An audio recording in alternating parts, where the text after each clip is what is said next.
이제부터는 수학은 문제 푸는 과목이다가 아니고요. 증명을 해야 되고 외워야 되고 그 다음에 정의하고 성질을 구분하는 어떻게 보면은 국어 과목일 수도 있다라는 생각을 하면서요. 공부를 하면은 더 좋을 것 같습니다. 안녕하세요. 대치동 수학키 김현정입니다. 개념 문제 테스트를 시켜봤더니 학생들한테 이런 변화를 일으켰다라는 내용으로 오늘 말씀드리겠습니다. 개념 문제 테스트가 뭐냐면요. 우리가 일반적으로 수학 문제다 그러면은 풀어서 이렇게 답을 내고 하는 문제라고 생각을 하시는데요. 제가 말씀드리는 개념 문제 테스트는 완전히 개념에 관한 테스트입니다.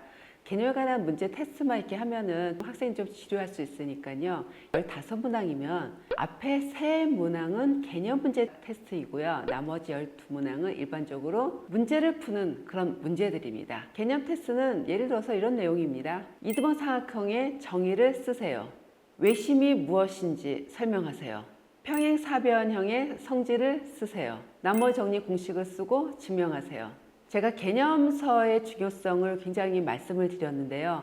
그래서 이 개념 문제 테스트를 할 수 있으려면 문제집으로만 공부해서는 이 테스트를 못합니다. 개념서가 있어야 됩니다. 왜 그러냐면요. 개념서에는 이런 개념들 설명이 다 있지만 문제집에는 설명이 제대로 되어 있지가 않습니다.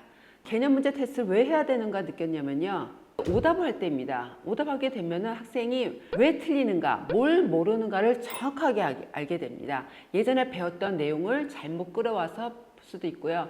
현재 배운 것을 잘 모르고 잘 적용 못 시켜서 틀리는 경우도 있고 굉장히 경우가 많습니다. 그런데 생각보다 학생들이요. 앞에서 배운 개념 공식을 너무너무나 잘 까먹고 잘 모릅니다. 자, 틀렸어요? 이거 왜 틀렸니? 판별식으로 한번 정리해봐봐. 제대로 설명하는 애들이 많지가 않아요. 막 그냥 버벅거리죠. 자, 이런 상황에서 문제를 계속 풀어가면요. 이 공식 개념을 사용하는 문제 계속 틀리는 거예요. 자, 근데 학생들이 나는 이게 부족하니까 앞에 가서 다시 찾아서 공부해야지 그런 학생들이 거의 없습니다. 선생님들이 다 찾아줘야 됩니다. 그러다 보니 앞으로 배울 것은 굉장히 많고 진도 나가고 해야 되는데 뒤에 것도 또 정리해야 되고 너무너무나 힘듭니다. 그래서 앞부분에서 공부를 제대로 정확하게 해놓지 않으면은 부실부실하게 돼갖고선 나중에는 공부는 많이 하는 것 같은데 이거는 계속 틀리게 되고 잘 모르고 있고 점수는 안 좋고 하게 되는 악순환이 계속 됩니다. 그래서 초반부터 이런 오답을 아예 안 나오도록 미연에 방지를 해놓는 것이 제일 좋다고 생각을 해서요. 이 개념 백지 테스트를 굉장히 자주 합니다.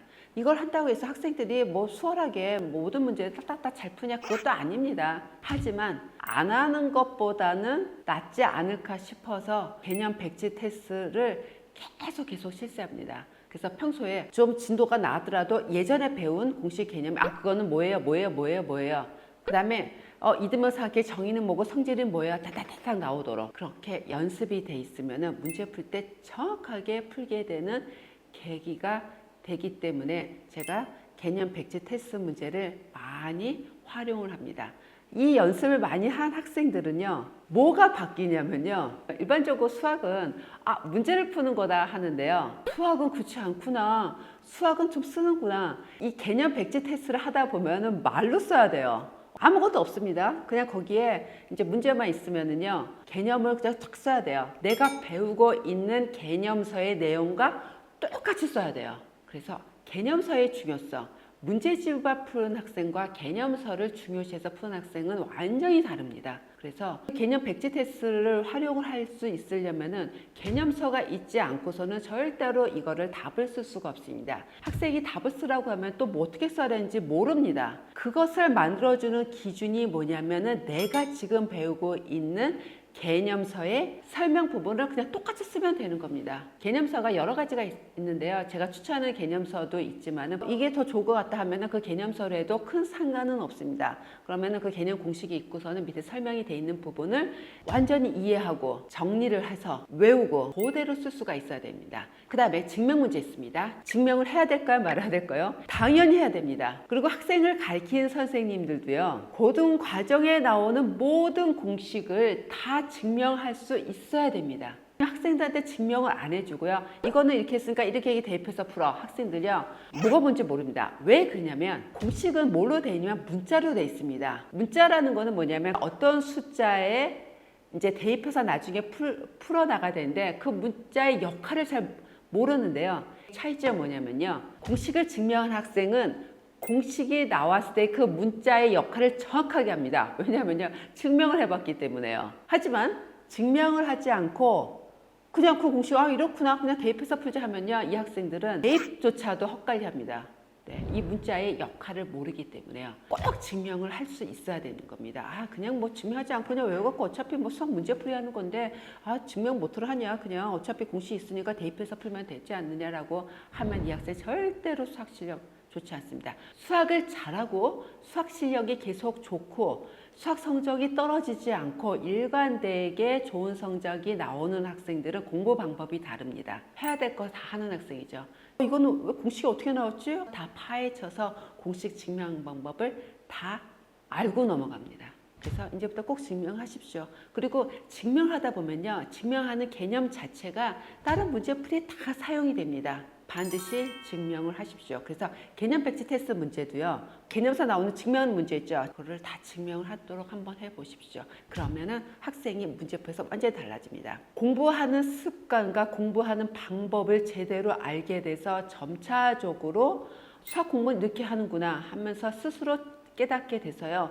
오답이 줄어들게 되는 겁니다. 내가 개념 백지 테스트를 자꾸 했기 때문에요. 이 학생들은 내가 갖고 있는 테스트 문제지를 갖고 있어서 오답이 나왔잖아요. 그러면은 선생님이 개념 정리를 따로 안 해주셔도 내가 예전에 테스트한 게 있어 하고서는 그 시험지를 찾아볼 수 있고 다시 거꾸로 갈 수 있는 능력이 생깁니다. 그래서 이 개념 백지 테스트를 한 학생과 안 한 학생 뭐가 달라지는가 비포 애프터 확실히 좀 달라지니까요. 이제부터는 수학은 문제 푸는 과목이다가 아니고요. 증명을 해야 되고 외워야 되고 그 다음에 정의하고 성질을 구분하는 어떻게 보면은 국어 과목일 수도 있다라는 생각을 하면서요. 공부를 하면은 더 좋을 것 같습니다. 특히 저학년일수록 수학은 문제 푸는 과목이 아니라 국어 과목이다 라고 생각을 하시면서 접근하시면 훨씬 도움이 되실 것 같습니다. 그래서 이런 내용들은요. 저학년뿐만 아니라 고등학생들도 많이 활용을 해야 되는 방법이기 때문에요. 이 개념 테스트 방법을 많이 사용해 있어서 학생들이 수학 문제를 좀 더 정확하게 잘 풀었으면 하는 바람입니다. 다음에도 더 알차고 좋은 정보 드리는 좋은 내용으로 또 찾아뵙도록 하겠습니다. 지금까지 대치동 수학교 김현정이었습니다. 감사합니다.